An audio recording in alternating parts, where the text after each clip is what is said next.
사실 이 얘기를 최측근한테밖에 안 해요. 약간 거부감 느끼시거나 놀라실 수도 있잖아요. 그래서 조셉한테도 처음 얘기했을 때 약간 이렇게 놀라더라고요. 그러니까 너무 진지충이라고 해야 되나?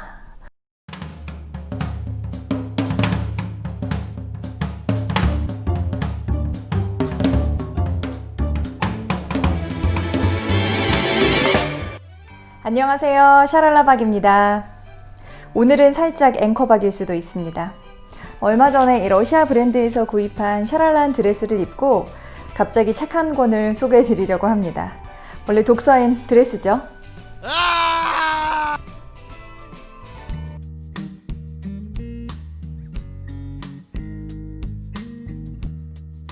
오늘 제가 소개해 드릴 책은 교양 모든 것의 시작이라는 책입니다. 서경식 교수님, 그리고 미국의 노마필드 교수님, 또 일본의 카토 수이치 교수님께서 이 교양에 대해서 강연하신 내용을 정리한 책이고요. 이 책이 한 2007년인가 그때 나왔어요. 10년도 더 됐죠. 그래서 저는 그때 읽고 몇 년 후에 한 번 더 읽고 요즘도 읽고 있는 책이에요. 그만큼 나이가 들수록 조금씩 다르게 다가오는 책입니다.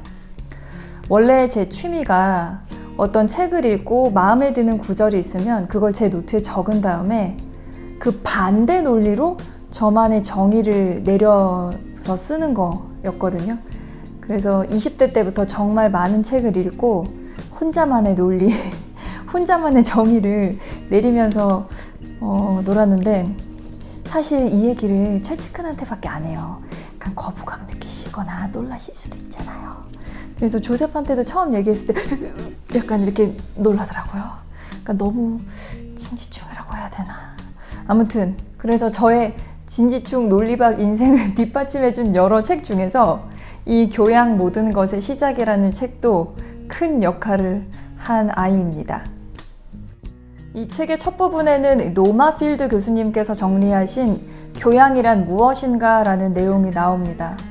교양을 영어로 liberal arts, 그러니까 자유로운 예술이라고 하는데 이 내용을 정리를 하면 과거에는 특권 계급, 그 중에서도 남성들만 향유할 수 있는 게 교양이었는데 그러면서 동시에 기계적이고 노예적인 일을 연결할 수 있는 그 학문에 대립되는 개념이 교양이었다. 이렇게 정리를 해주셨고요. 그래서 현대사회에 들어와서는 이 특권 계급뿐 아니라 모두에게 적용되는 게 교양이 됐고, 그리고 이 설정된 목표를 이뤄내기 위한 기계적인, 노예적인 일과 연결된 학문이 아니라 자기 스스로를 자유롭게 만들어주는 학문, 그 학습이 바로 교양이다.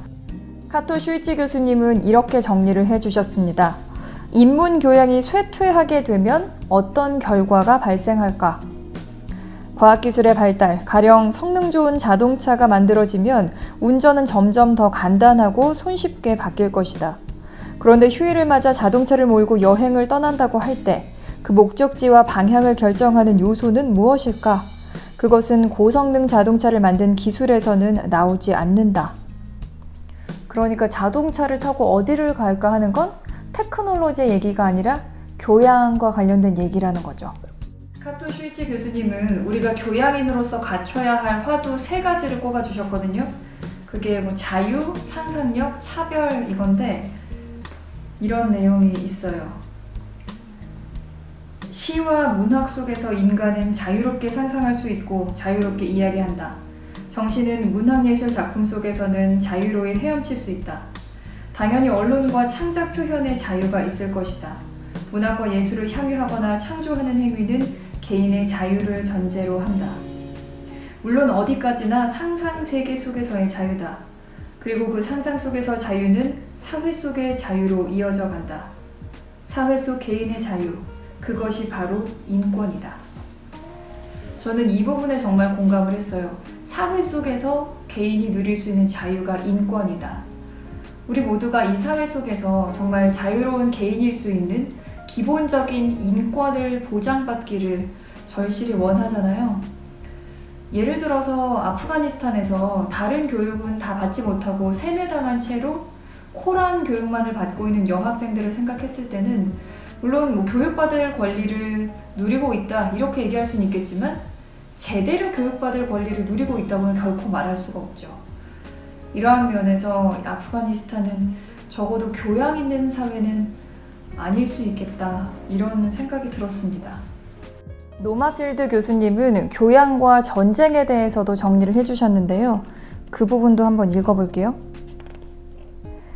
이상적인 세상을 만들기 위해서는 가장 먼저 전쟁을 막아야 하고 그 다음으로 기아와 빈곤을 퇴치해야만 한다.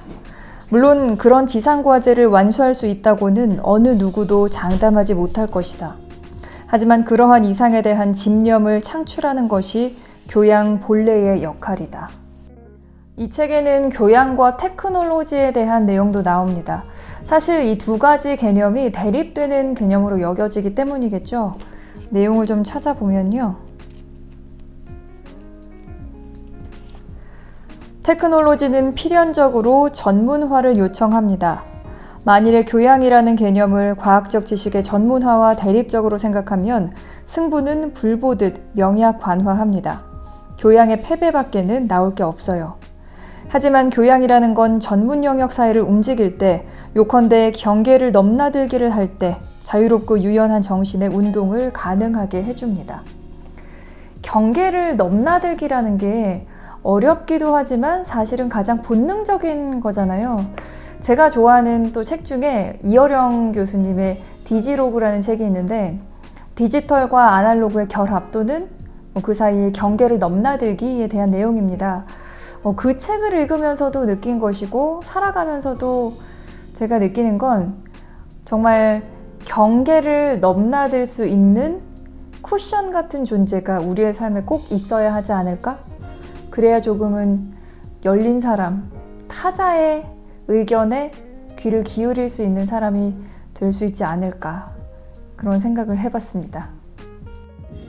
이 책에는 우리가 왜 교양을 공부해야 하고 소위 교양 있는 삶을 왜 살아야 하는지 그에 대한 해답이 나옵니다. 읽어볼게요. 인간이라면 이런 짓은 절대로 하지 않을 것이다 라는 우리의 막연한 믿음에 얼마나 근거가 있을까? 인간이라면 하지 않을 것이라고 믿던 모든 일들이 실제 현실 속에서 버젓이 일어나고 있다. 똑같은 인간이니까 서로 이해할 수 있다는 우리의 믿음은 또 얼마나 허망한 것인가. 이 허망함을 채울 수 있는 통로가 바로 교양이라는 얘기겠죠. 우리가 교양 있는 사람이라고 하면 사실 남들보다 조금은 위에 있고 도도하게 막 있는 척하는 그런 부정적인 이미지를 떠올리게 됩니다. 하지만 진짜 교양 있는 삶이라는 건 이 사회 속에서 모든 개인이 자유로울 수 있게 사회의 아픔이나 부당함에 관심을 갖고 조금이라도 바꾸기 위해서 행동에 옮길 수 있는 삶이 아닐까, 이런 생각을 하게 됩니다. 물론 살다 보면 계속 꾸준히 추구하고 있기는 한데 영향력이 너무 적다 보니까 기운이 빠질 때가 있긴 하거든요. 그래도 목적은 변하지 않으니까 희망을 갖고 살아보는 거죠. 여러분, 오늘 영상 어떠셨어요? 다들 집에서 이렇게 드레스 입고 독서하고 그러잖아요. 워낙 자연스럽다 보니까 오늘 정말 좋은 시간이었습니다. 여러분, 다음 이 시간에도 더 샤랄랄 영상으로 만나요.